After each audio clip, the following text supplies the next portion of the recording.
Hola y bienvenidos al podcast ya número 19 de Más Dividendos. Hoy tenemos con nosotros a nuestro amigo Alex, Cygnus, en el foro. Y bueno, pues Cygnus es, ante todo, pues es un inversor que tiene mucho cariño en la selección de fondos. Y como vais a ver hoy, yo creo que no tiene desperdicio las conversaciones que siempre tenemos con él. Siempre tiene unos puntos de vista realmente diferentes. Hola Alex, bienvenido. Hola. Bueno, señores, adelante. ¿Quién quiere empezar de vosotros dos? Arturo. Bueno, yo saludo por lo menos. Buenas tardes. Gracias, Alex, por unirte a nuestro podcast. Y bueno, yo no sé, yo creo que lo primero que tendrías que hacer es hacer un poco, cuéntanos así, entrando en lo más o lo menos personal que quieras entrar, quién eres tú y cómo te metes en este mundillo tan ameno, ¿no? De la inversión en fondos y de la crítica de los gestores profesionales.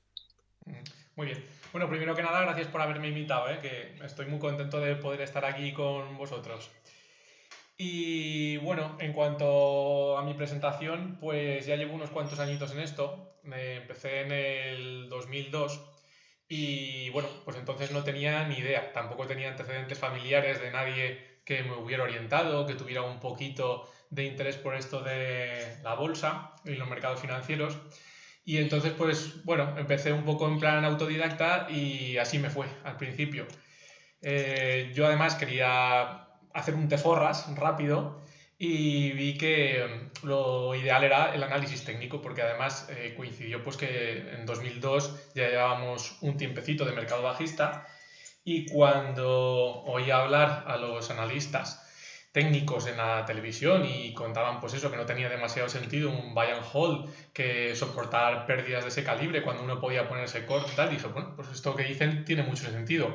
Lo de las rayitas y tal ya no le veía tanto sentido, pero bueno, dices, una persona ahí con su traje, su corbata, que lo invita a un programa de televisión, pues no puede ser que lo que esté diciendo no tenga sentido, o sea, como el azar, tiene que tener unos buenos resultados para que le inviten ahí. Bueno, entonces empecé por mi cuenta y al principio, pues por puro azar me fue bien. Hasta que me empezó a ir mal y entonces pensé que quizás tenía que formarme más y seguí leyendo libros y tal, pero veía que tampoco conseguía resultados, por lo menos en paper trading no conseguía buenos resultados. Ya de ahí empecé a seguir un poco, intentar ver a esos profesionales qué resultados tenían. En su mayoría tampoco estaban operando ellos ningún fondo de inversión ni nada similar, pero bueno, había alguna forma de seguirlos más o menos, pues o bien porque tenían alguna web que ofrecía pues ventas de señales de compra y tal en estas acciones o lo que fuera. Y veías que también ahí había sus trampas y sus historias y me di cuenta de que eso no tenía avisos de poder funcionar. Luego de eso, pues seguí dando palos de ciego y entonces me metí en los sistemas automáticos. Otra vez intentando hacer un teforras rápido. Ahí ya sí que perdí dinero, así como con el análisis técnico no llegué a perder dinero, porque en el momento en que vi que lo que había ganado lo perdía, paré. En esto sí que me metí y siguiendo la filosofía que te dice, no, es que psicológicamente hay que ser fuerte y cuando llegan los malos resultados de un sistema, pues hay que ser duro y tal. Pues bueno, yo estuve aguantando una temporada y al final dije, bueno, pues yo sí, estoy siendo psicológicamente fuerte, pero no hago más que perder dinero y esto no tiene tampoco pinta de mejorar. Y afortunadamente lo paré. Después de eso, pues el siguiente paso fue empezar a formarme ya un poquito en lo que era el análisis de las empresas. Lo que pasa es que yo no tengo ninguna formación al respecto, no he estudiado ni económicas, ni administración y dirección de empresas, y entonces eso se me quedaba, por lo menos tuve la impresión de que se me quedaba un poquito grande. Con lo cual lo hice de sencillo, pues a base de invertir con 3 o 4 ratios y seguir mirándome cosas por mi cuenta. Y ahí es donde descubrí lo de las opciones. Bueno, en realidad ya las había descubierto de antes, pero decidí meterme más de cabeza con el tema de las opciones. Y ahí poco a poco pues le fui cogiendo el gustillo y estuve pues unos cuantos años pegándole al tema. Y me iba bien hasta el año 2008. Entonces ahí muchos nos llevamos tortazo, tanto los que estaban invertidos en acciones como sobre todo los que estábamos metidos con temas de opciones.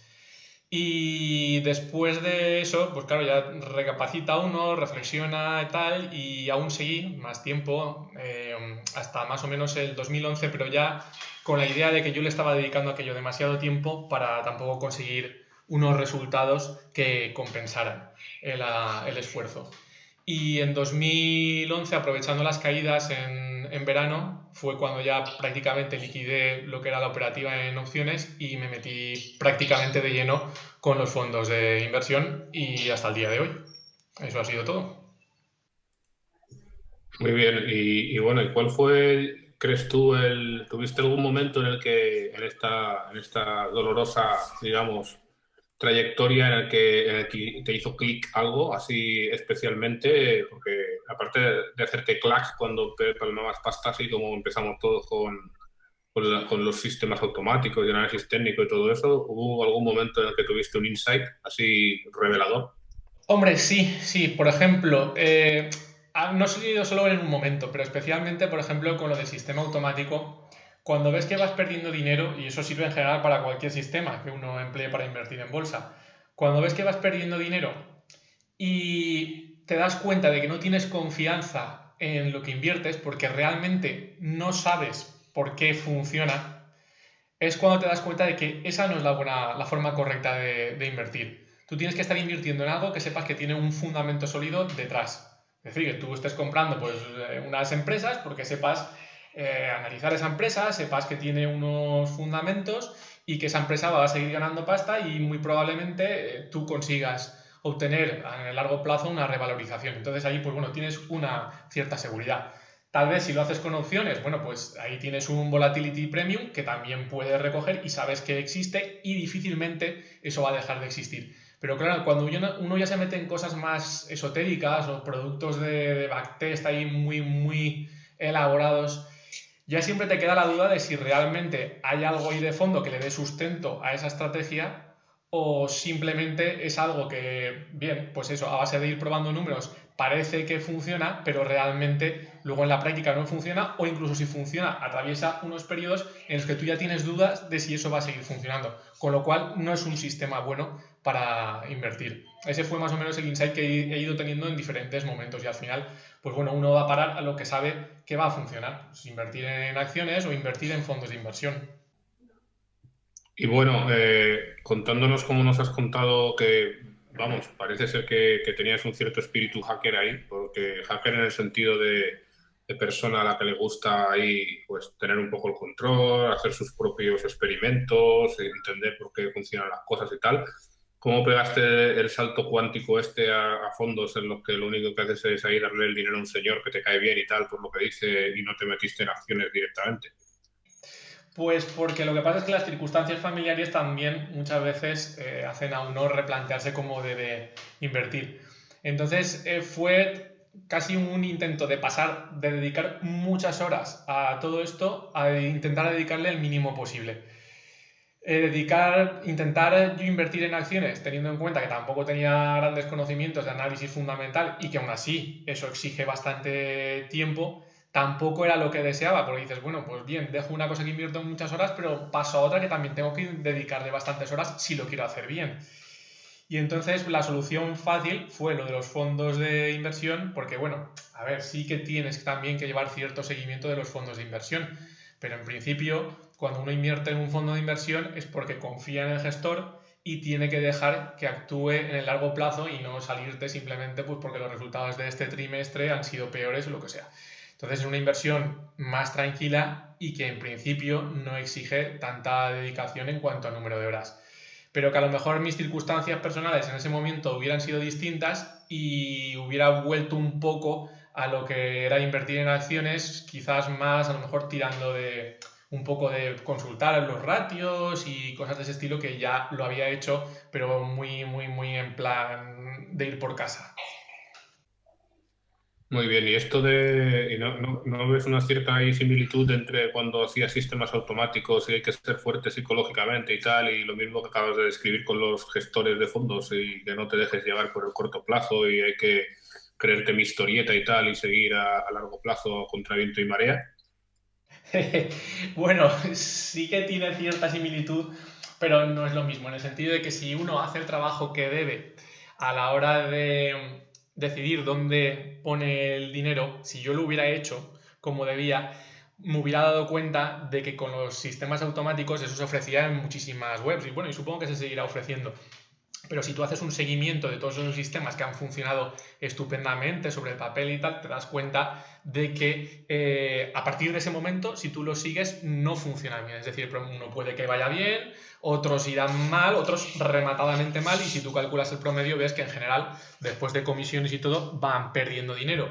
Pero en esas páginas web tú siempre tienes un conjunto de sistemas que funcionan muy bien, porque simplemente desaparecen los que van mal, te meten otro que le han hecho un backtest estupendo y parece que funciona de maravilla.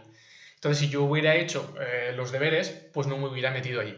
En los fondos de inversión, pues hombre, también hay de todo. Hay algunos que van muy bien, otros que van mal y otros que van muy mal. Pero por término medio no puedes decir que lo más seguro sea que pierdas dinero. En todo caso, lo que perderás será en el largo plazo las comisiones de gestión respecto a lo que consigue la media del mercado. Eso suponiendo que tú lo escoges un poco al tuntún. No, solo quería decir que esto parece también, esto es una estrategia histórica de los fondos también, ¿no? De algunas así gestoras, ¿no? De esto de sacar varios fondos y bueno, y luego ir chapando los que van mal y quedándote con el que va bien, ¿no? Porque si haces así vamos, incluso se podría dividir el mercado en 5 sectores y seguro que 5 sectores aleatorios y seguro que uno de ellos va a ir mejor que los demás. Y luego dices, mira qué gestión activa más guay que he hecho. Y chapar los otros 4 y a seguir, ¿no? Pero bueno, ya sabemos que en este mundo no, esto es una teoría porque no hay gente así tan desaprensiva como para hacer esas cosas. No sé. No, sí, es una mala práctica que se ha hecho, lo de incubar fondos y se sigue haciendo. Pero lo que pasa es que siempre es más difícil ocultar el rastro de eso que si tú simplemente estás vendiendo 4 sistemitas automáticos en tu página web y desaparecen y de ahí no queda ni rastro de lo que había antes, salvo que tengas un tío ahí que te esté llevando el seguimiento de todo eso. Con los fondos de inversión, pues bueno, si uno tiene un poquito de memoria, pues sí que se acuerda de todo eso que ha ido pasando y de tal o cual gestora, pues que va sacando cada 2 por 3 un fondo y bueno, tiene una tasa de mortalidad enorme, ¿no? Dices, bueno, al final, si sacas en 10 años, has sacado 30 o 40 fondos, por narices alguno te tiene que ir bien. Pero Puedes decir nombres si quieres, ¿eh? No te cortes, ¿eh? Allá tú con tus abogados, vamos, no hay problema. No, bueno, esto creo que nos lleva así como el que no quiere la cosa a uno de los grandes temas que hemos estado hablando últimamente, ¿no? Que es esto de los planes de pensiones de las gestoras, que uno advierte una correlación entre instrumento que da poca rentabilidad o que da menos rentabilidad y se supone que replica lo mismo que uno de los fondos de la gestora y la comisión, es decir, la comisión que es más baja, pues digo que tiene una correlación con que luego gana menos también. ¿Esto creéis que es una casualidad? Porque yo creo que, Alex, tú has sido bastante vocal en este tema, ¿no? Con alguna gestora, les has andado preguntando y tal. ¿Qué creéis que está pasando aquí? pues si me preguntas la opinión a mí, yo creo que digamos que están relegando ese producto. Como hay poca competencia, no hay competencia de fondos extranjeros, de planes de pensiones extranjeros, pues esto lo manejan y es como un poco la niña fea, ¿no? Dentro de la cartera de productos que tienen y en mi opinión, aunque algunos lo hayan negado de los gestores, yo creo que primero, tanto las compras como las ventas que hacen para los fondos las realizan en primer lugar a sus fondos estrella y lo que queda luego de las operaciones las realizan posteriormente en el plan de pensiones, con lo cual si han comprado las acciones de la empresa que sea, pues bueno, después de comprar en sus fondos, compra el plan de pensiones y compra un poquito más caro. Y luego a la hora de hacer la venta, pues lo mismo, es decir, han movido un poco el precio y siempre tienes un movimiento en contra. Solo así me explico que con una comisión del 1,5% sistemáticamente durante años hayan tenido una rentabilidad inferior a la del fondo al que supuestamente seguían. También es cierto que en el corto plazo, como las posiciones no son idénticas, y eso depende también de mucho de unas gestoras a otras, porque hay algunas que lo siguen más fielmente y otras que ves que la cartera es bastante distinta del fondo al que más o menos supuestamente siguen, pero bueno, en el corto plazo puede haber variaciones grandes o relativamente grandes debido a eso, pero en el largo plazo no es posible que siempre esté por detrás un producto como el plan de pensiones con unas comisiones menores. Entonces a mí este tema me parece bastante mosqueante. Es cierto que hay alguna gestora donde sí que parece que hacen las cosas bien y que va más o menos en línea con la rentabilidad del fondo que sigue, pero en la mayoría no. Vale, y esta es una hipótesis, evidentemente, porque esto no lo podemos demostrar, ¿verdad? Pero No, no.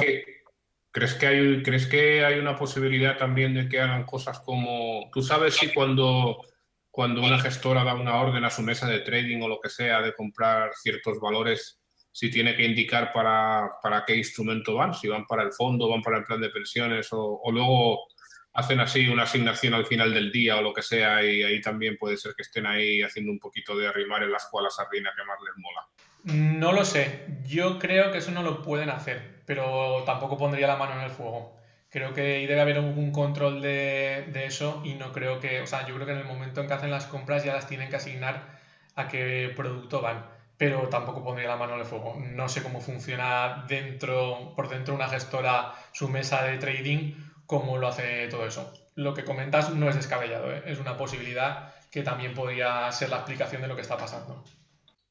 Muy bien, bueno, no sé, es decir, ¿queréis preguntar algo a los demás también? No. Bueno, como lo has preguntado, como ya todo lo que has preguntado es casi lo que yo quería preguntar, todo esto. Hola, Alex. Hola. Agradecido de que estés aquí con nosotros. Sabes que te leo mucho y que aprendo mucho con lo que escribes. Y bueno, siempre que te leo siempre me quedo con la sensación de haber aprendido y luego un poco me quedo como un poco más tonto porque digo, joder, todavía lo que me queda por aprender.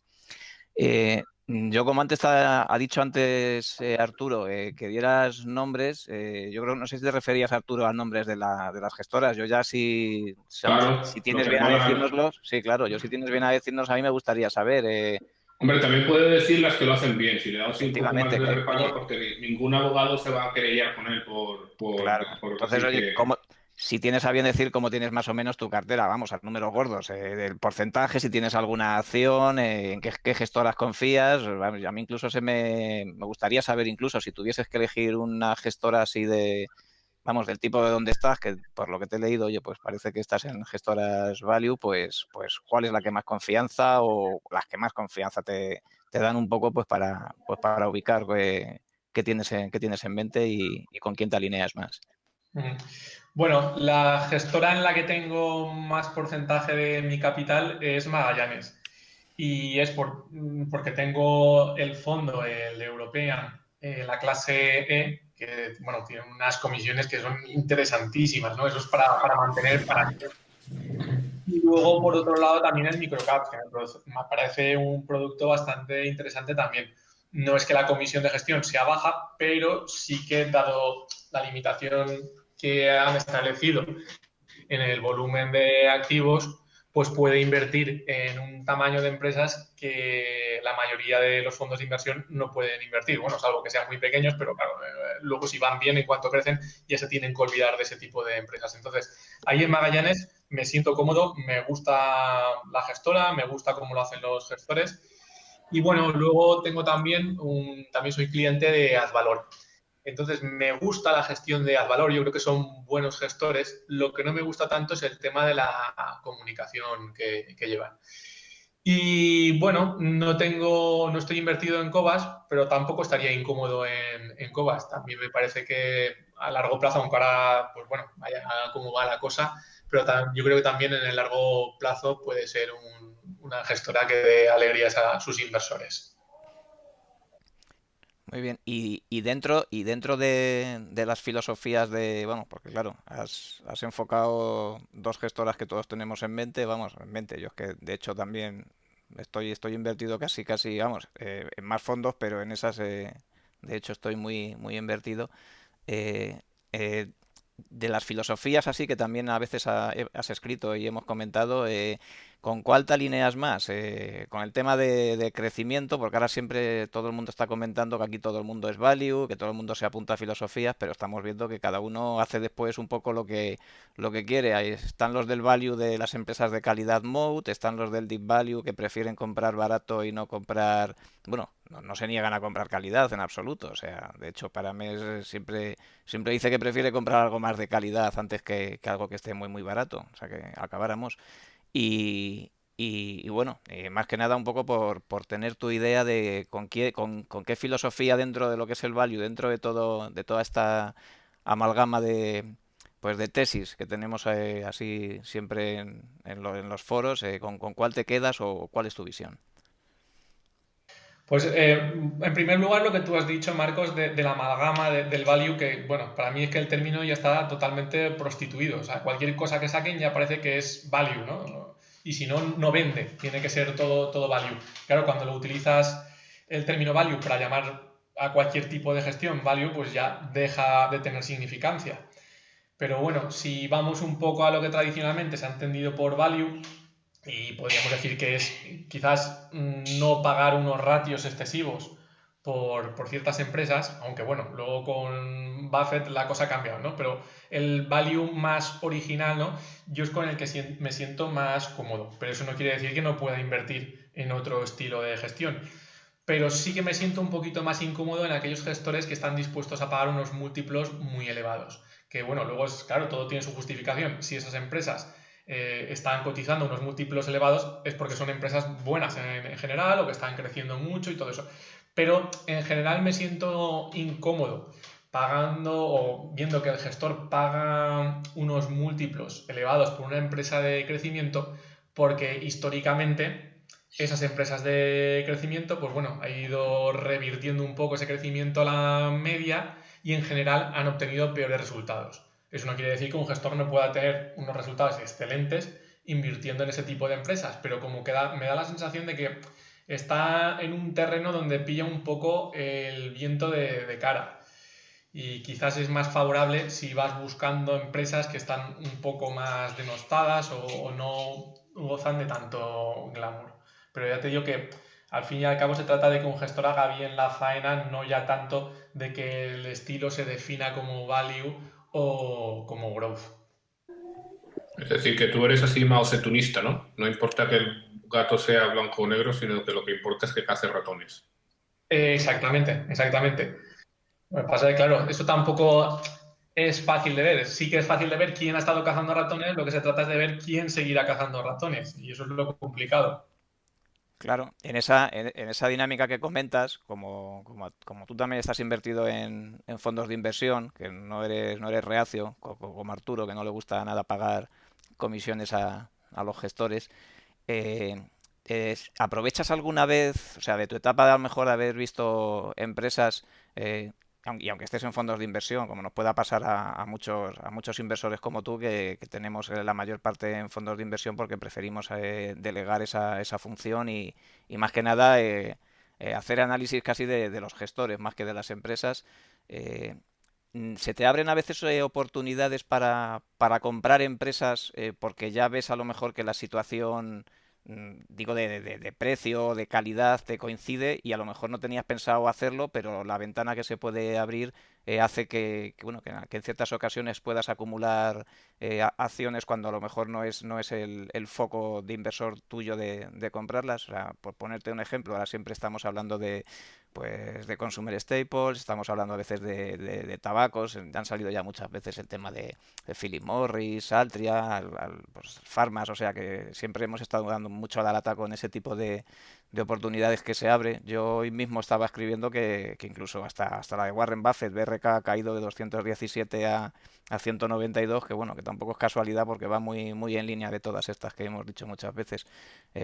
Digo que si alguna vez te lo planteas o incluso algo que también se abre mucho en los debates, intentar invertir cuando se abren este tipo de ventanas, compañías que incluso aunque la filosofía del dividendo no sea la que te guste y ahora nos lo dices, pues no lo sé, se te abra, digamos, la fase de comprar alguna compañía puntualmente, vamos. Pues bueno, resisto la tentación de comprar empresas, porque pienso que es mejor intentar hacer una cosa, hacer una cosa bien que hacer demasiadas cosas bien y luego quizás no las hagas bien. Por lo tanto, si yo ya tengo claras mis limitaciones, como es la inversión en acciones y tal, pues bueno, puede aparecer alguna oportunidad más o menos clara, pero si esa oportunidad es tan clara que la veo yo, el gestor también la tiene que estar viendo. Entonces, si él decide invertir, pues estupendo. Y si no, yo tampoco soy quien para enmendarle la plana. El meterme en acciones, pues el negarme a meterme en acciones, pues igual me ha hecho pasar alguna buena oportunidad, pero yo estoy muy tranquilo invirtiendo en los fondos. Y aparte, otro de los motivos de invertir en fondos que no había comentado es el tema de la fiscalidad. Si aquí se tuviera que pagar por los fondos cada vez que tú haces un traspaso, no estaría, probablemente no estaría invertido en fondos. Pero veo una ventaja muy grande cuando uno invierte a largo plazo en retrasar el pago de impuestos, retrasarlo de forma indefinida. Incluso cuando uno se está planteando, por ejemplo, la independencia financiera, pues sabe que habrá parte de las participaciones que tenga de un fondo que jamás las va a recuperar y jamás va a tributar por los beneficios que tenga en esas participaciones. Entonces, con una perspectiva así a largo plazo, yo prefiero el meterme en fondos de inversión que en acciones. Claro, también me podéis decir, bueno, pues es que te puedes meter en acciones con intención de estar siempre. Y bueno, posiblemente no sea una mala idea, pero yo no me veo capacitado para meterme en una empresa y saber que de aquí 30 años voy a seguir estando a gusto metido dentro de esa empresa, porque pueden pasar tantas cosas que a lo mejor nos ha cambiado la directiva, ha habido cierta disrupción o lo que sea, y bueno, pues o sigues ahí invertido y te comes con patatas la mala rentabilidad que tengas, o tributas. Entonces prefiero aplazar la tributación en un fondo de inversión. Vale, perfectamente. Bueno, es que como sabes hay mucha gente y algún día mejor también hablamos, bueno, pues que tienen estrategias de tipo DGI, ¿no? De dividendos crecientes, oye, pues con el tiempo y que a lo mejor, como tú dices, buscando una independencia financiera, bueno, pues llega un momento en el que a lo mejor, pues oye, pues el cobro de esos dividendos, porque algún día tendrás que vivir de algo, entonces, bueno, pues oye, puede ser, digamos, el momento de buscar la recurrencia, pero vamos.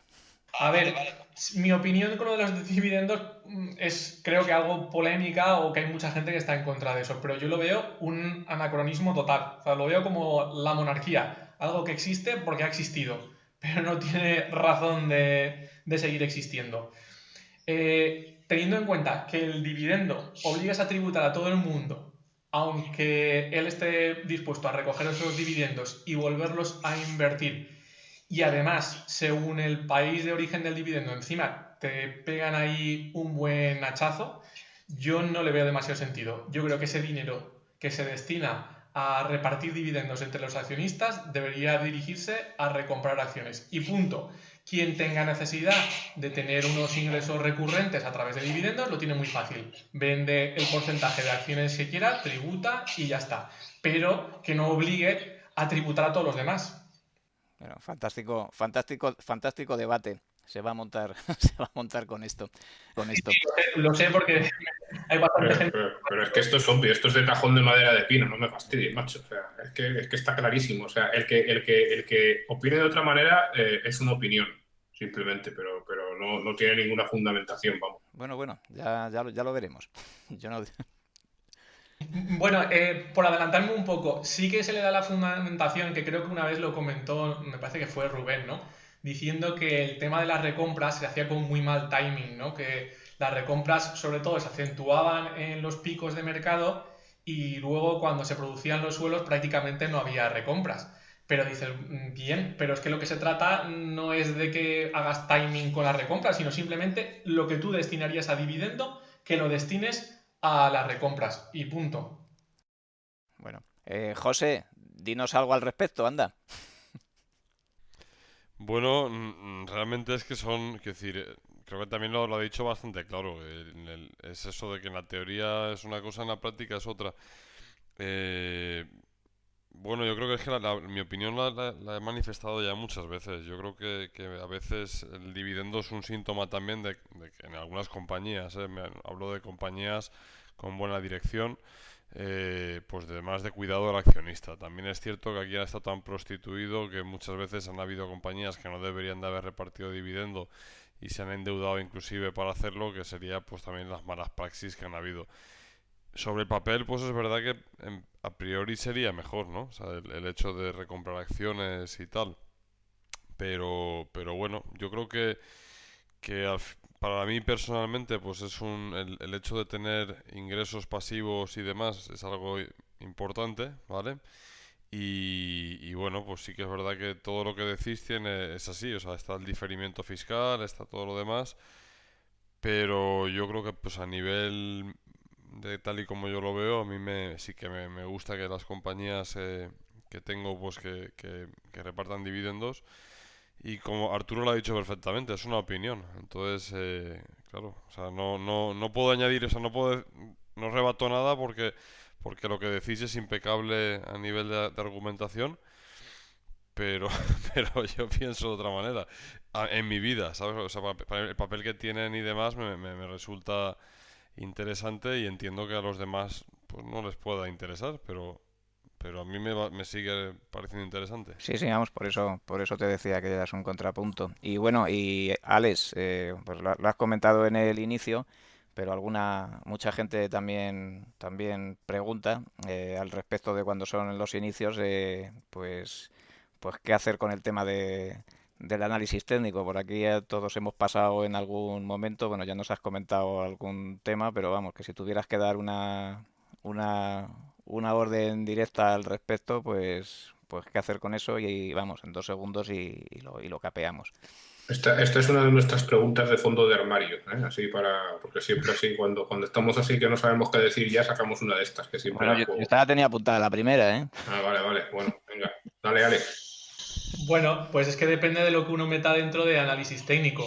Para mí el análisis técnico es lo que se ve cuando uno coge un libro clásico de esos, pues empezar a trazar ahí rayitas, soportes, resistencias, empezar a hacer retrocesos de Fibonacci, buscar hombro, cabeza, hombros y todas las historias de esas. Entonces, si eso es el análisis técnico, directamente el mejor consejo que creo que puedo dar es ignorarlo totalmente. Otra cosa es ya los que se empeñan en meter dentro del análisis técnico cosas que para mí no son análisis técnico, ¿no? Como puede ser pues el momento o lo que sería el trading algorítmico y cosas de ese estilo. Y dices, bueno, pues eso ya es otra cosa para mí. Y entonces, pues ahí empíricamente se ha demostrado que el momento tiene su validez y entonces es sensato el pues, incorporarlo a una estrategia. Y bueno, ahí están los resultados, hay gente que lo emplea y le va estupendamente. Pero si nos vamos a lo que es el análisis técnico canónico, con todas, pues eso, todas sus figuritas, sus cosas, las velas japonesas que me lo había dejado y todo eso, lo mejor que se puede hacer uno es ignorarlo. Pero es que además es que la evidencia está ahí. O sea, si uno no tiene más que ver la evidencia empírica, los estudios que se han hecho sobre todo esto, y se ve que la gente que dice emplear análisis técnico no gana con esto. Sistemáticamente pierden dinero o se quedan pues prácticamente lo comido por lo servido. Entonces para eso es muchísimo mejor. Uno se compra un índice y ya está, y se olvida. Mucho mejor que meterse en el análisis técnico. Lo que pasa es que supongo que para el principiante le resulta muy divertido la sensación esa de control y de yo soy muy activo y tal, y me meto aquí y vendo un poco más arriba, tal, no sé qué, pero eso no va a ningún lado. Y les mola dar malas noticias y ponerse bajistas y todo eso también, ¿eh? Sí, sí, y permanecer bajistas a ultranza. Bueno, es que está demostrado que ganar un mes cuando todo el mercado baja, pues te hace rey aunque después pierdas durante 2 años los siguientes. Eso ya os digo yo que, que en la experiencia que tengo está así demostrado, ¿eh? O sea, como un mes que caiga el mercado, tú Mm. ganes dinero, ya tienes para 2 años de gloria, hagas lo que hagas. Pero bueno. Sí, hasta un reloj estropeado da 2 veces bien la hora, ¿no? Y luego sale en el Economista anunciado también cuando da bien la hora. Pero bueno, oye, los datos estarán ahí y con el tiempo, oye, pues todo se verá. Yo tengo que decir que conozco gente oye, que por sí sola, con su ordenador, pues hace, vamos, a no ser que me cuente bolas que entiendo que no tendrá por qué contármelas, pues lo hace. Otra cosa es que eso para mí no es un sistema universal, porque otra cosa es que lo que pueda hacer él o personalmente o ciertas personas que tengan ciertas capacidades son intrasladables, por mucho que cuentes o por mucho que lo puedas explicar. Eso es imposible porque donde uno ve una montaña, el otro ve un elefante. Entonces es imposible, no es universal, pero bueno, oye, cada cual en libertad que elija lo que prefiera y esté cómodo, ¿eh? para qué hablar. Sí, luego si oyes entrevistas, bueno, lees entrevistas, estos que son los magos de los mercados y tal, que dicen, no, estos son analistas técnicos. Luego empiezas a ver que ahí no hay análisis técnico realmente. Ellos, pues bueno, seguían, a lo mejor cada uno tendrá su forma de operar y seguían por ciertos instintos o por lo que sea, o se van haciendo su propio trabajo y buscando sus propios patrones, intentando hacer algunos arbitrajes por aquí o por allá, pero al final te das cuenta de que uno no puede estar ganando en cualquier mercado alcista, bajista, más que los demás y forrándose con eso, haciendo exactamente lo mismo que los demás y teniendo las mismas herramientas que los demás. Más aún cuando tampoco han demostrado sobre papel que en ningún momento hayan tenido eficacia. Sí, sí, desde luego. Y en el punto medio, ¿alguna vez lo has pensado? Quiero decir, punto medio, no me he expresado bien. Quiero decir, como estás hablando de fondos de inversión, acciones, ¿alguna vez alguna estrategia de tipo pasivo, ir a los índices, bajo coste, pues para tener, digamos, una alternativa de por lo menos estar en la media, por lo menos asegurarte la media, que a lo mejor los fondos de inversión, bueno, pues alguna vez 5 años, 3 años estarán por encima, pero nadie te dice que estén por debajo. ¿Te has planteado al respecto? Bueno, me parece una estrategia bastante sensata, pero es que yo todavía tengo por ahí el gusanillo del te forras, ese que no he conseguido matar, y entonces lo que intento es, a través de la gestión activa, aunque eso suponga a veces, pues es de estar periodos de tiempo relativamente largos por debajo del índice, tratar en el largo plazo de batirlo. Tengo claro que no va a ser por unos porcentajes elevadísimos, pero sí, o sea, lo que trato es de por lo menos batir al mercado. Pero desde luego me parece muy sensato el invertir, el indexarse directamente y desde luego uno se evita dolores de cabeza. El de estar siguiendo ahí, pues esta cartera han hecho estos movimientos, no sé qué, y esto es lo que dice el gestor en la conferencia anual o esto o lo otro. Desde luego, para el que no quiera complicarse la vida con lo de los mercados, se indexa un índice global y a sentarse y esperar. Vale. ¿Y tu forma de invertir la planteas de forma recurrente o cuando ya tienes a la Warren Buffett o para mes? Cuando tengo el dinero lo meto todo el mismo día y no hago, vamos, no hacer recurrencia y mucho menos a lo mejor market timing. O a veces también incluso puedes aprovechar el tema de un poco el tema emocional y cuando las cosas digamos se van a peor o los fondos de inversión, bueno, o el mercado simplemente cae y en vez de salir corriendo eres de los que bueno pues añade más posiciones y piensas que a la larga ese proceso va a ser el que, digamos, saque esa rentabilidad extra de la que hablabas. Yo trato de invertir recurrentemente. En el pasado, pues intenté diseñar alguna forma de tratar de invertir más en las caídas, menos en las subidas, pero lo que pasa es que al final es bastante difícil el diseñar una estrategia de eso que te funcione venga el mercado que venga. Porque si pillas un mercado alcista y tú estás esperando a que venga la corrección para meterte, pues lo que va a pasar es que sí, vas a obtener una buena rentabilidad con todo el dinero que tienes metido ahí, pero te vas a quedar mirando el gráfico, esperando que venga la bajada, con todo el dinero en liquidez y cada vez más. Y lo contrario, a lo mejor te viene una bajada muy fuerte y metes todo el dinero muy pronto y pierdes oportunidades de estar metiendo dinero conforme se profundizan las caídas. Entonces, al final, como no tenía muy claro el tema de que fuera a ganar algo por ajustar lo de las entradas en función de lo que se hubiera subido pues en el último mes o los últimos 3 meses, lo que fuera, directamente decidí que se invertía mientras tenga capacidad, invierto recurrentemente y ya está. Otra cosa distinta es el tema de si de repente me llegara una gran cantidad que heredara del tío en América y qué haría, si la invertiría de golpe o si, como dice Paramés, o si lo haría poco a poco. Yo la verdad es que ahí no coincido con Paramés. Está claro que para maximizar la rentabilidad, si uno coge históricamente los momentos de entrada y uno escoge aleatoriamente cualquier momento y mete ahí todo el capital, le va a dar más rentabilidad que si lo va metiendo poco a poco, pero a cambio de un riesgo grande de comerte una bajada importante. Entonces, pues bueno, si uno lo asimila a eso, no hay ningún problema.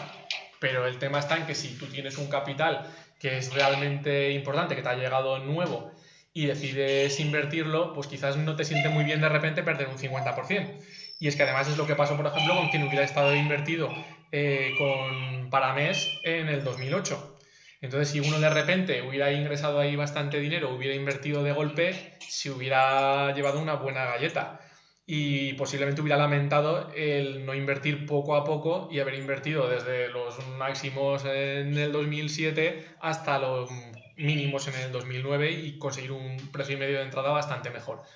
Entonces, pues bueno, eso depende también de la psicología de cada uno. Pero yo, desde luego, sé lo que es un capital, de decidir meter un capital de golpe en bolsa, yo no lo haría todo de golpe.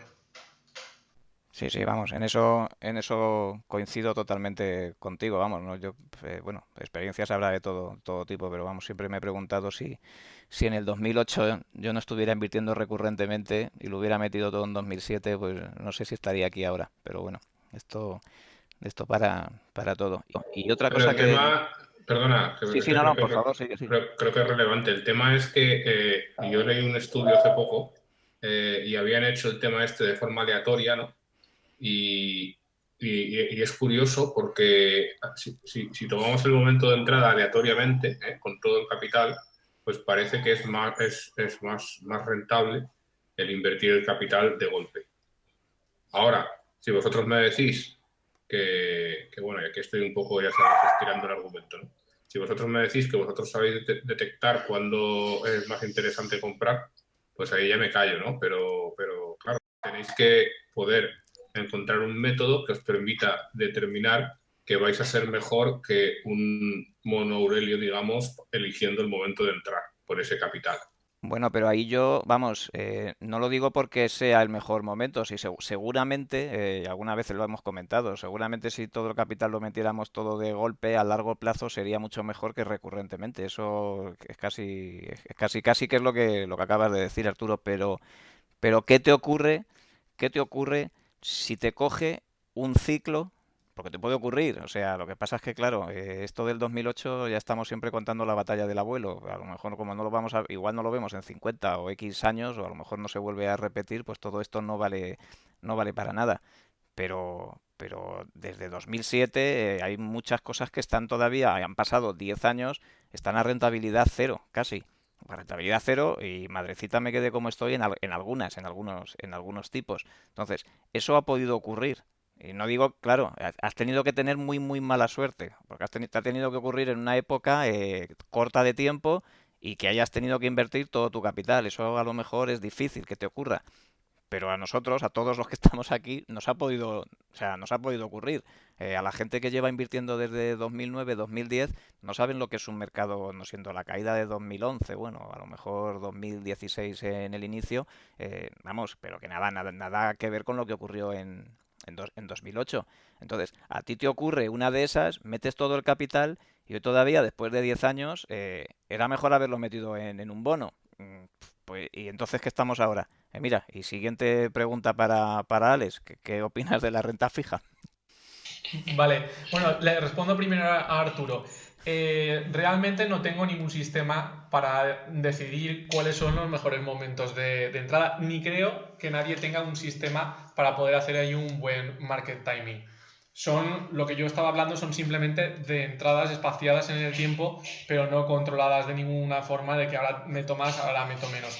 Lo que se trata al fin y al cabo, si nos estamos todos, digamos, de acuerdo, de que si tú quieres maximizar la rentabilidad, mételo todo de golpe. Pero lo que pasa es que atente a las consecuencias. Si no quieres una dispersión enorme en las rentabilidades que puedas obtener a partir de ahí, pues bueno, puedes sacrificar un poco de rentabilidad haciéndolo de las entradas pues escalonadas, espaciadas en el tiempo. Entonces, pues dices, bueno, pues tendré un poquito menos de rentabilidad, no necesariamente mucha menos, pero sé que no voy a tener una variabilidad tan alta en las rentabilidades que vaya a obtener de ese capital.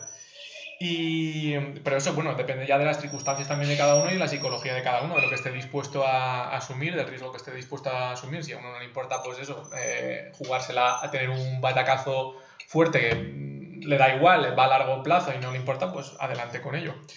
En cuanto a lo de la renta fija, pues a ver, en estos niveles, yo, vamos, creo que no hay lugar aquí a mucha discusión. Yo creo que no interesa.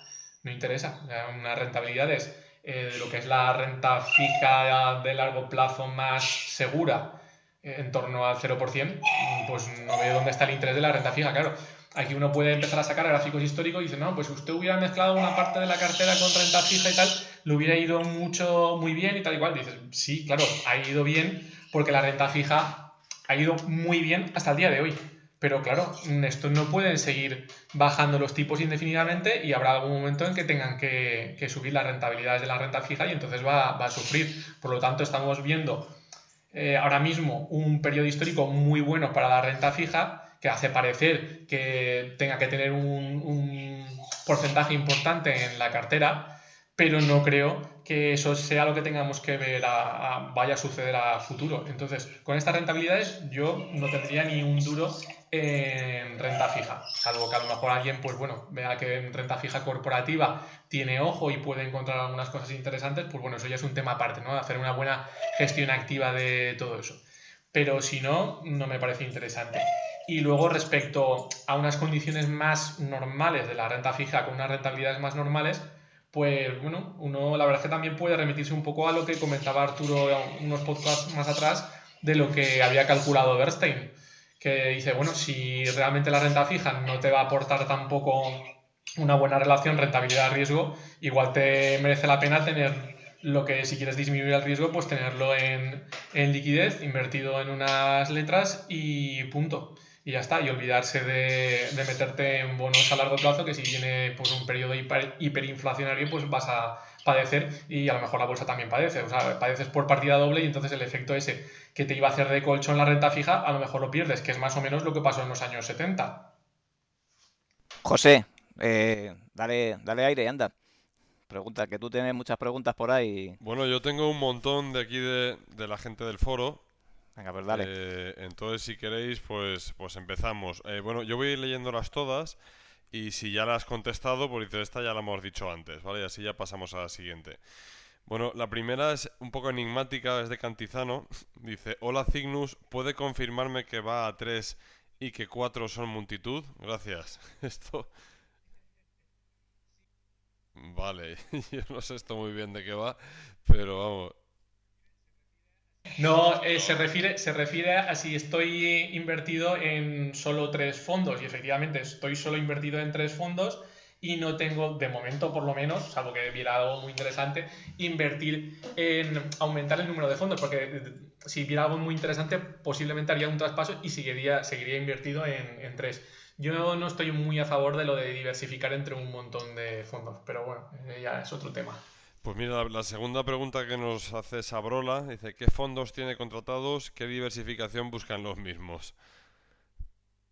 La- Bueno, creo que está más o menos contestado. Diversificación, pues intento que esté invertido, desde luego que no esté invertido solo en un sector o solo en un país, sino que cuanto más amplio sea, mejor. Y bueno, pues renta variable. Ya lo hemos comentado también, evitando renta fija, por lo menos por el momento. Yo no sé si a lo mejor pues de aquí 30 años mis circunstancias cambiaran y pues bien, si estoy metido en el tema de querer obtener unas rentas, pues que a lo mejor no estoy dispuesto a admitir tanta volatilidad, pero ahora mismo lo tengo clarísimo, 100% en renta variable y lo más global posible.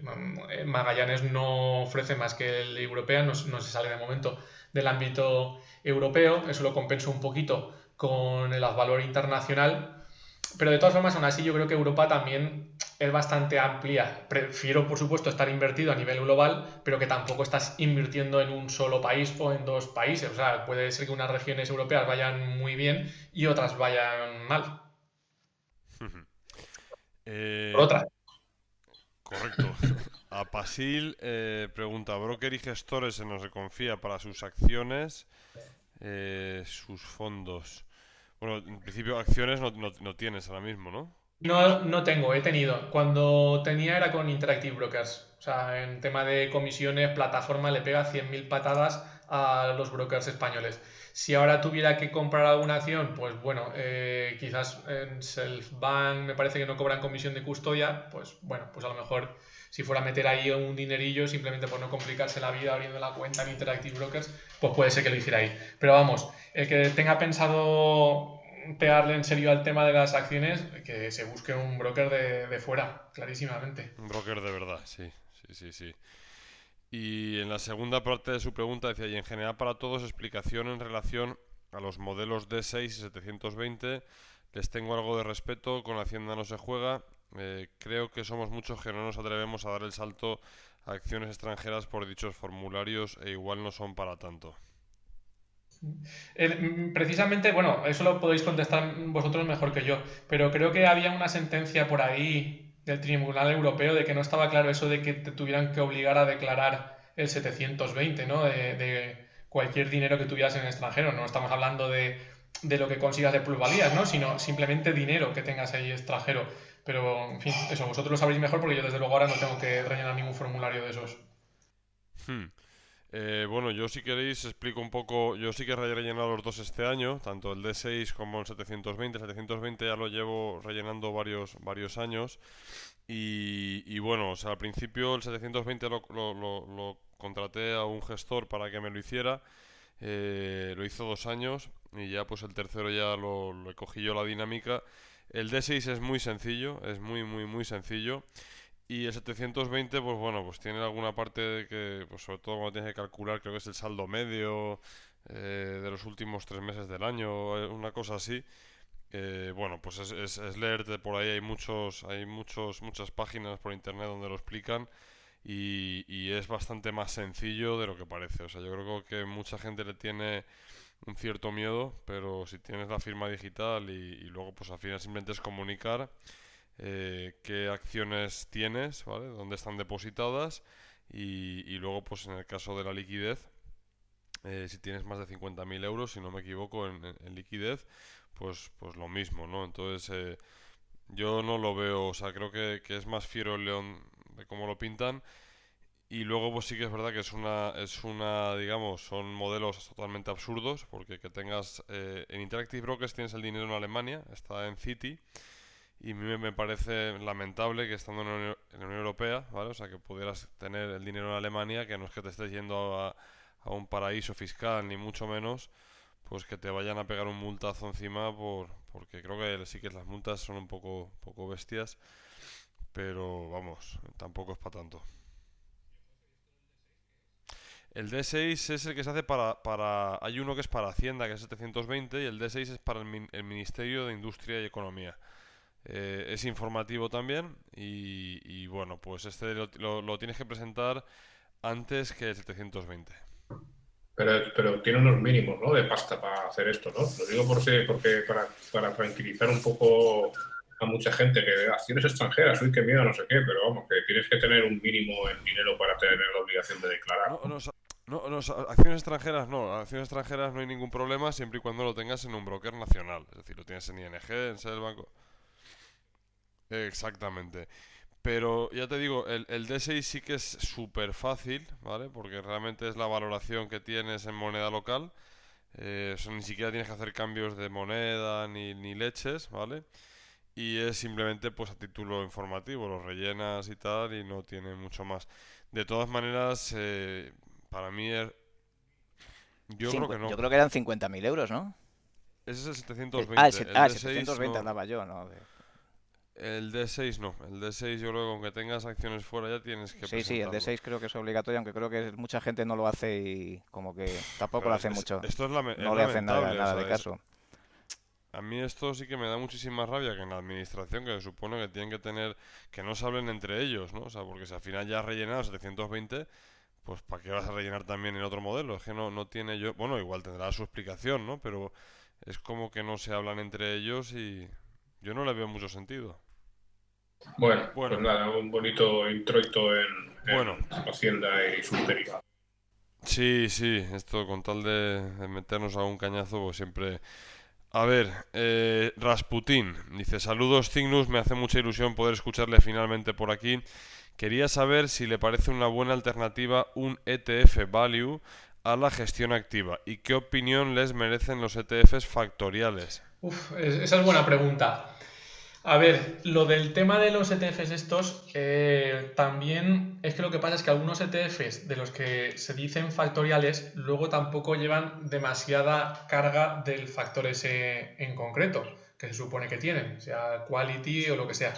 Entonces hay que vigilar muy bien qué se está pagando de gestión, de comisión de gestión, porque se va a pagar más que en un índice normal y corriente, se va a pagar ahí un extra y hay que ver realmente que lo que estés pagando valga la pena, realmente lleva buena carga de todo eso. Creo que es especialmente llamativo el caso con los ETFs de Momentum, que no parece que los ejecuten demasiado bien. O sea, así como hay gente, y en el mismo foro hay gente que le va muy bien invirtiendo en Momentum, pero luego ves que los ETFs no parece que vayan tan bien. Entonces, quizás ahí tienen algunos problemas con la ejecución. Igual también se debe pues, a que hay que hacer un turnover más rápido que en el resto de factores. Entonces, no, a priori no me parece mala opción el invertir de esa forma, pero siempre teniendo en cuenta lo que se está pagando por el ETF. Y bueno, lo que creo que es algo que muy interesante es el tema, si se aplica de una vez por todas, de poder aplazar también la tributación en el tema de los ETFs. Porque, claro, hasta ahora, pues bueno, comparativamente con los fondos salían perdiendo. Y de esta forma, pues bueno, uno puede tener ahí la agilidad de cambiarse de un factor a otro según le interese, de un ETF a otro factorial y no tributar. Entonces a mí me parece eso una buena forma de invertir. ¿Sí? Y lo que no me parece bien para invertir son esos que son un poco ETFs pero black box, ¿no? O sea que sí, se hace ahí una gestión que no se sabe muy bien a qué factor va y con una serie de parámetros muy complejos que tiene ahí la gestora y dices, bueno, pues es que a lo mejor va muy bien, pero no sé lo que estoy comprando. Entonces prefiero uno que esté muy clarito de entrada de qué es el ETF. Si es de momento es de momento, si es de calidad es de calidad o si es value en base a tal ratio, pues que sea, o dos ratios, pues muy bien. Pero cuando ya empiezas a mezclar ahí 50.000 cosas metidas dentro de ese ETF, a mí ya no me gusta demasiado. Yo quería decir una cosa, que es que también hay que tener cuidado con esto de los ETFs factoriales, y mira que a mí me gusta todo el tema este y que creo que se pueden aprovechar, y es que siempre va a haber un factor que en cualquier periodo funcione mejor que los demás, ¿vale? Pero esto no quiere decir que sea porque es un factor superior. Esto simplemente quiere decir que uno tiene que ser, ¿vale? Entonces hay que tener mucho cuidado con esto, porque a todos nos gusta mirar así, mira, el precio, el PB, por ejemplo, el precio a valor del libro. Mira, ha funcionado muy bien y ahora está funcionando mal, hay que meterle no sé qué, no sé cuántos o viceversa, ¿no? Entonces hay que tener bastante cuidado. Dicho esto, yo creo que hay muchas posibilidades de que ningún fondo de gestión activa sea capaz de superar a una cierta ponderación en factores. Yo creo que es muy difícil realmente. Esto que acabas de decir me parece muy interesante porque es que además se ha visto, por ejemplo, cuando en un principio sacaron los papers de Fama y Friends, que lo que iba a ser el factor del value, ¿no? Quedaba determinado por el precio-valor contable, ese ratio, y que había funcionado estupendamente, mejor que los demás, y a partir de ese momento parece que ya empezó a funcionar peor, ¿no? Que claro, uno se pregunta si es porque se ha masificado eso o simplemente pues que son rachas en las que uno funciona mejor que otro, porque luego sacaban otro libro de ese de What Works on Wall Street que decía que lo mejor, que había que olvidarse del precio-valor contable, que era mejor el precio ventas, creo. Y tal, y entonces parece que un tiempo era ese y el que seguía todo el mundo. Y ahora ya no. Ahora, por lo menos por lo que leo por ahí, parece que el que está de moda es el del Enterprise Value EBIT, ¿no? Es el que ahora. Y claro, ya cuando lo ves en todas partes, ya uno empieza a preguntarse, dice, ¿esto nos estará masificando también? Y estarán siempre corriendo detrás del último factor, bueno, el último ratio interesante y no siendo constantes en la aplicación de ellos. No sé qué opinas. Yo, Yo quería añadir una cosa, ¿me oís? Sí. Sí, sí. Precisamente leía esta mañana, había bueno, pues un estudio, ¿no? que era de un, bueno, sobre un cardiólogo que tenía un montón de años de experiencia, uno de los mejores expertos a nivel mundial. El tío había atendido pues, bueno, o sea, una barbaridad de casos distintos. Y por otra parte, pues hicieron también una programación, ¿no? con un software para, digamos, pues viendo una cantidad de casos diversos, decir que era, o sea, que presíntomas, ¿no? por decirlo de alguna manera, de cuáles eran de un ataque al corazón y de cuáles, o sea, cuáles terminaron en un ataque al corazón y cuáles no, ¿vale? Entonces hicieron el experimento con las dos cosas, ¿no? Con la parte, digamos, del algoritmo, por así decir, que había cogido, pues, bueno, pues había modelizado también a bastantes expertos y luego por otra parte el del experto este vamos, que era uno de los números uno. Y salió, pues bueno, que efectivamente el ordenador, ¿vale? Pues resolvió un 20% más de casos positivamente que el experto cardiólogo, ¿no? Entonces, sí que es verdad que lo que acabas de decir me ha recordado lo que has dicho tú, Arturo, hace un momento. O sea, al final sí que es cierto que me imagino que no será tan sencillo, ¿no? Pero yo creo que en el futuro, en muchas cosas, igual también se está idealizando demasiado el papel de la gestión activa y probablemente pues habrá mucho por ahí en gestión pasiva o bueno, o quant o como se le quiera llamar. Sí, no sé, yo creo que de todas maneras todo el mundo realmente hace gestión activa. Porque en cuanto tomes una decisión, ya estás haciendo gestión activa. Y en cuanto decidas si metes más pasta o menos pasta en renta variable, ya estás haciendo gestión activa. En cuanto dudes o metas aquí o tal, estás haciendo gestión activa. Es decir, todos hacemos gestión activa realmente, ¿no? Por mucho que intentes evitarlo. Sí. Luego, Dan Gates nos comentaba alguna acción o fondo que esté pensando en añadir a su cartera y por qué, y alguna acción o fondo que esté pensando en deshacerse si fuera el caso. Que sea un podcast fluido, ya que seguro que tenemos mucho que aprender de Cygnus.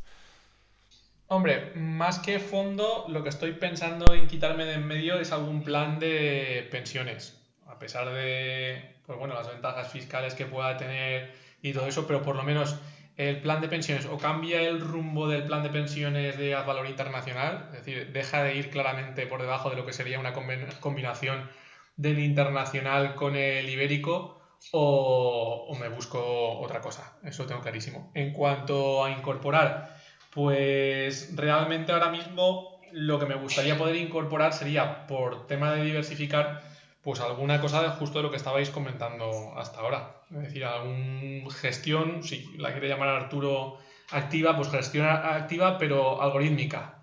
No donde esté un señor tomando todas y cada una de las decisiones. Es decir, por supuesto, tiene que haber una persona que implemente la estrategia y que luego controle los resultados de esa estrategia y modifique lo que haga falta, pero que lo que es la evaluación subjetiva de dónde invertir o en qué empresas invertir, que eso desaparezca. Yo creo que eso sería una parte buena para mi cartera.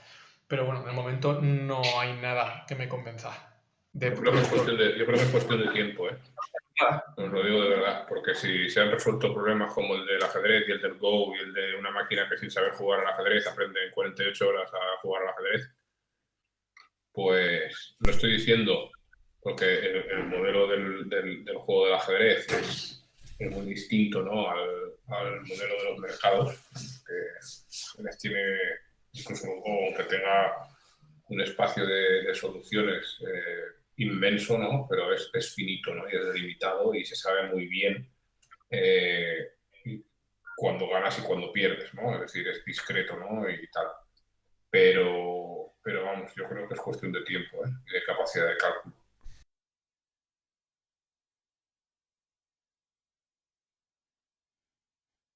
Bueno, Esas eran todas que teníamos hasta ahora. Ya no había más preguntas. desde que alguien tiene un remedio para los mosquitos, que me lo diga porque hoy estoy sufriendo por el podcast, ¿eh? Me estoy dejando la sangre, literalmente. Es surrealista esto. Lo tengo aquí a la sexta división acorazada volante de los mosquitos de su puta. Perdón. sigamos con el podcast. Vale. Bueno, ¿tenéis alguna pregunta más? Bueno, yo quería preguntar en el caso, como veo que Alex, oye, pues siempre es gran lector también, como vosotros dos, oye, que leéis bastante oye, pues de todos los libros, bueno, pues de tipo de inversión e interesantes. Y hablando el otro día con Gustavo Teruel, que también estuvo por aquí con nosotros, pues comentó algo vamos, que no es que me sorprendiera, sino que yo a veces me da también por pensar un poco igual. ¿Cómo veis el tema de profundizar cada vez más en la lectura, por ejemplo, en este caso de económica, y si eso da valor o llega un momento en el que la curva se aplana tanto que ya no sabe uno si cada vez que lees más la cosa va para atrás o te entran o el hecho de aprender muchas cosas puede estar incluso perjudicarte a la larga en tu proceso que llevabas, digamos, de mucho tiempo que estaba funcionando y en el momento de que intentas aprender para mejorarlo, pues yo es que he visto que algunos en vez de mejorarlo les va para atrás. No sé si he dicho una tontería, pero como el otro día lo estuvimos comentando, pues ahí lo dejo. Yo pienso que aprender más cosas siempre es bueno. Es decir, dentro de lo que a lo mejor uno domina cierto sector de los mercados, pero no domina otro, entonces aprender más cosas siempre es bueno.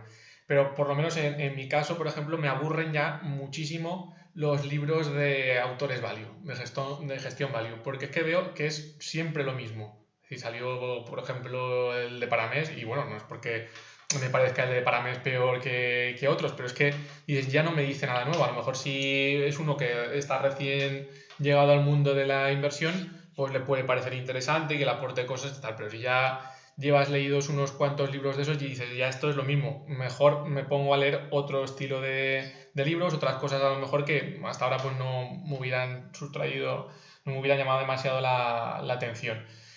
Hay bastante variedad dentro de lo que es la lectura económica. Es que se está haciendo muy secta, creo yo, el tema, ¿eh? No sé si tienes tú también la percepción, pero vamos, o sea, a ver quién es el más mungeriano. A ver, bueno, cuando vi las fotitos estas de oros ahí, con las habitaciones ahí, que si Munger y Buffett y no sé quién más, vamos, yo digo, ya esto no es un segundo. Serán muy buenos gestores, pero alguien les tiene que aconsejar en el tema del marketing, ¿eh? Porque poner eso, vamos, me parece ya, o sea, no se me da grima. Es decir, ya me da alguien que se considera tan value, tan tal, y a ver quién es el más pensamiento de octavo nivel y el que utiliza más modelos de decisión y el que, bueno, yo qué sé, y todas las frasecitas estas, o sea, ya me está, no sé, me da mucha grima, me echo las manos a la cartera directamente, me queréis que os diga. Ya, pero Sí, Arturo, es que igual ellos no te están buscando a ti de cliente, están buscando a otros que eso les encanta. O sea, no Ya, sé. tío, pero entonces tú no estás vendiendo inversión, Bueno, estás vendiendo pertenencia a un club. bueno, hombre, si lo quieres ver así, yo no digo que esté ni a favor ni en contra, pero vamos, que a mí, por ejemplo, eso que acabas de comentar no se me había ocurrido. Ellos a lo mejor quieren hacer ese homenaje pues a alguien, pues bueno, pues no lo sé. Vamos, yo es que también estoy hablando de más, porque temas de marketing, la verdad es que cero pelotero, no digo nada. Mm. Bueno, pues yo cuando tenga mi Arturo, gestora, pondré una puerta en Nick Leeson, otra Genaro, como se llame, y otra, no sé, alguno más. El Jerome Kerviel era otro también. Ese puede poner. Nada. que Arturo, intuyo que no vas a llevar a tus hijas a la escuela de verano Value, ¿verdad?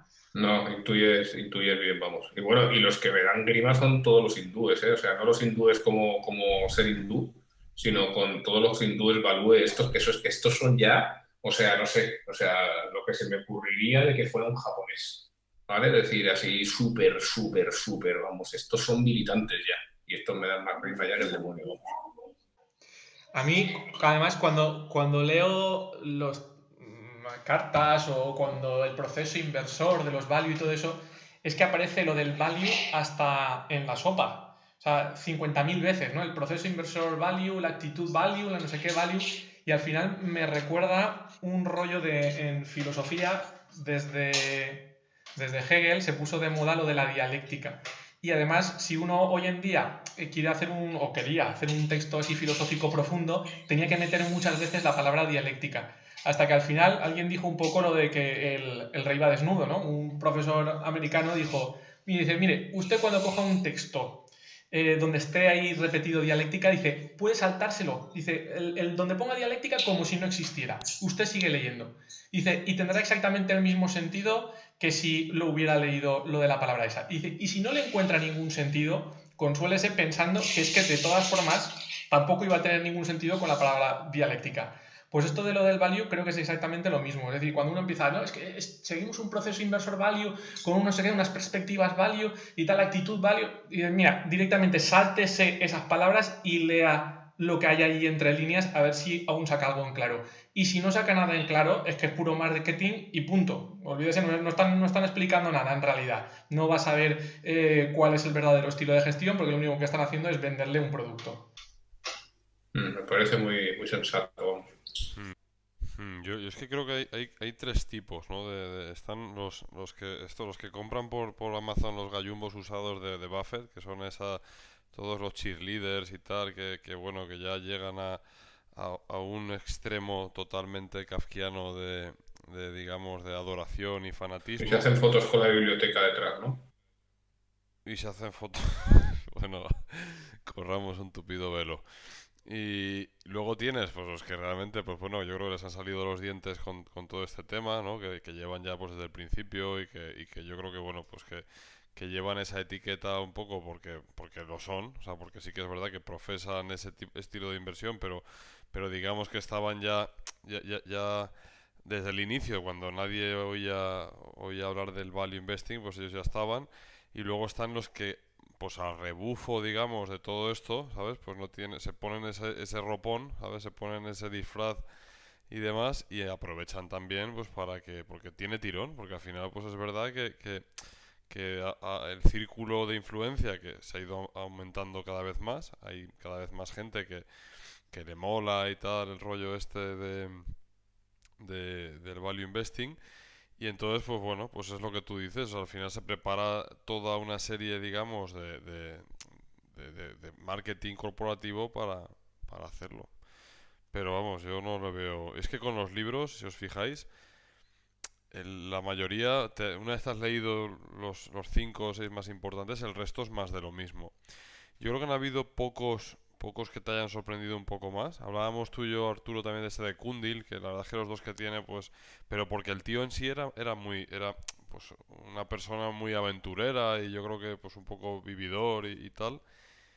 Pero yo no sé si os pasa a vosotros, pero yo creo que cuando mejor piensas muchas veces es cuando te estás leyendo algo de una temática totalmente distinta Totalmente. y entonces cuando te hace clac y dices, coño, o sea, y a lo mejor de cosas que no tienen nada que ver es cuando realmente condensas el conocimiento, porque si te pones a leer libros de estos a mogollón, pues se te crea una neblina No, es ahí que terminas que por no yo hacer creo que no nada. te sirve. Estoy de acuerdo.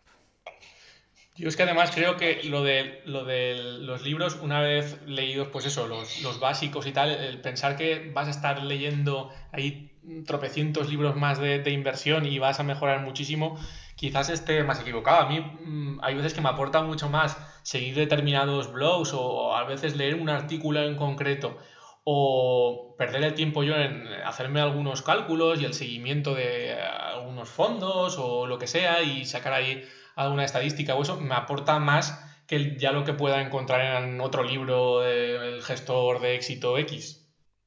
Ahí en esto que comentabais que comentaba José, de leer otra cosa o de hacer otra cosa y que se te dispare la conexión sináptica y tal, hay un curso en Coursera que está muy bien que se llama Learning How to Learn, está traducido además a multitud de idiomas, aprendiendo a aprender.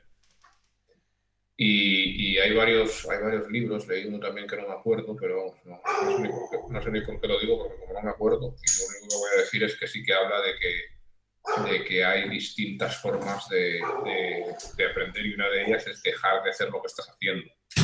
Y esto, los que hayan programado alguna vez como yo, y me imagino que cualquier otro proceso que sea intelectualmente así complejo y de tener que resolver problemas y de tal, a mí muchas veces casi he soñado con las soluciones. Es decir, te pegas un día pegándote la panzada ahí a programar, a intentar resolver un problema y ves que no das y cada vez lo único que haces cada minuto es destrozar todavía más, hacer todavía peor código y enredarte todavía más. Y te vas a la cama, no haces nada más que dormir y al día siguiente te levantas y ya sabes cómo lo vas a solucionar. Y esto me parece un campo muy interesante, ¿no? En ese apasionante tema que es la psicología. Pero vamos, que creo que recomiendo a todo el mundo este curso. El libro, si me acuerdo, lo encuentro por ahí. Lo tengo, vamos, porque lo he leído y yo, libro que leo, libro que tengo. Pero lo pondré por ahí si lo encuentro. Sí, sí, es así. De hecho, es la mejor manera de resolver cosas. Vamos, esto que dice Arturo, para mí ha sido durante años el pan nuestro de cada día. Lo que pasa es que siempre tenía la duda. Yo digo, joder, seguro que mañana no sé yo si será como otro, no sé si será igual, no sé si por la mañana lo resolveré como las 40 veces anteriores y llega al día siguiente y efectivamente, en 5 minutos te sientas y resuelves lo que te habías tirado toda tarde y noche, claro. Como un loco, no falla. La ducha también es un sitio en el que a mí no sé por qué, macho, pero se me ocurren muchas ideas. Pero bueno, cada uno lo Sí, suyo. tienes que ducharte más, ¿eh?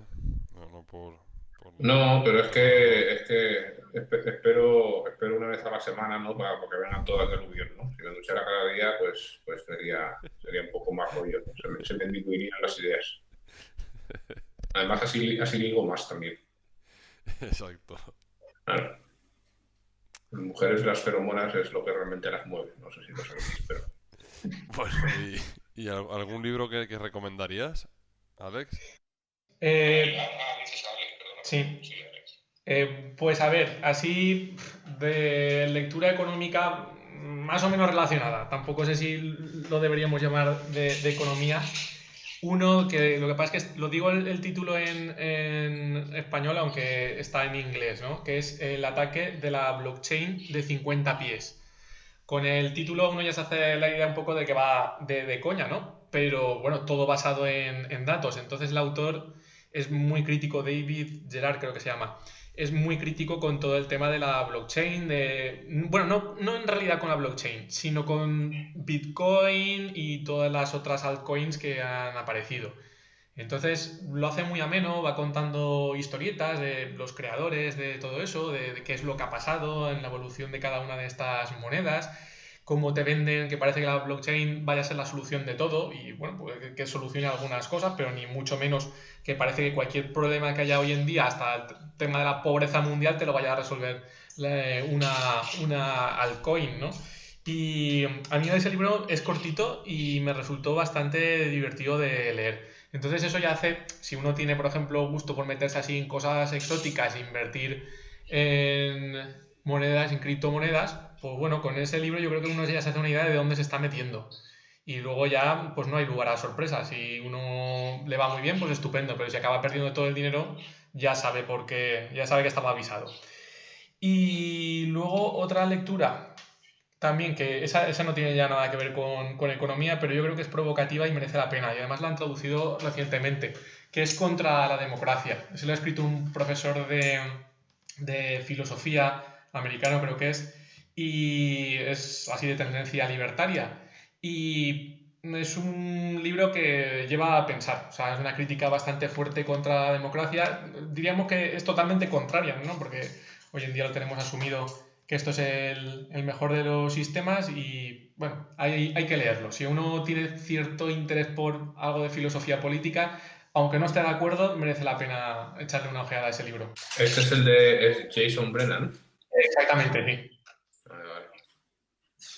Pues sí, hay varios. Yo he leído algún que otro libro también, que había un blog famoso español que lo empezaron a traducir así, no sé si que era también bastante bueno, sobre el tema de la democracia y sobre el tema del Estado y tal, ¿no? Yo creo que sí que son bastante para reflexionar, ¿no? Porque me acuerdo que me hizo mucha gracia que dijeron, y si se montara ahí, hubiera usted una urbanización y una serie de vecinos decidieran que ellos le podían detener y meterle en un un sótano allí y tenerle allí hasta que se reunieran otros de la urbanización y que juzgaran y tal, ¿eso cómo lo vería usted? Lo estoy contando un poco mal, ¿no?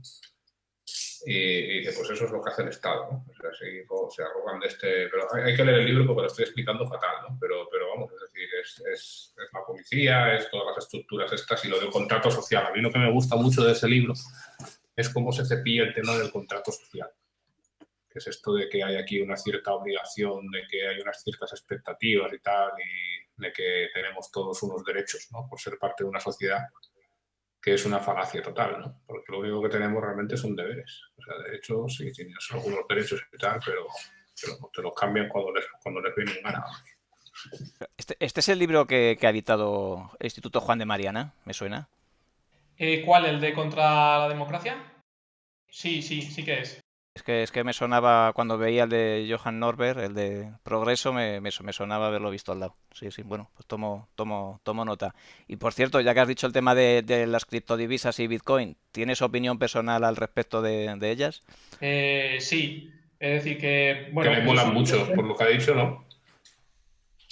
¿De qué? Que te molan mucho por lo que has dicho del libro ese de las cosas, que tú lo meterías todo ahí, ¿no? Ahí a tope, ¿no? Sí, Eso es a todo o la nada, eso es conclusión. como el casino. No, Mm. a ver, eso es como el que compra un billete de lotería, ¿no? Que dices, bueno, si sale bien, puedo ganar mucho, pero lo más probable es que pierda el dinero. Pues eso es más o menos lo mismo. Y bueno, alguno de estos también de inversores, no sé si fue el Peter Thiel el que dijo también que eso, que si salía bien la cosa, pues se podía ganar mucho dinero, pero que había, no sé, pues un 60% de posibilidades de perder todo el dinero.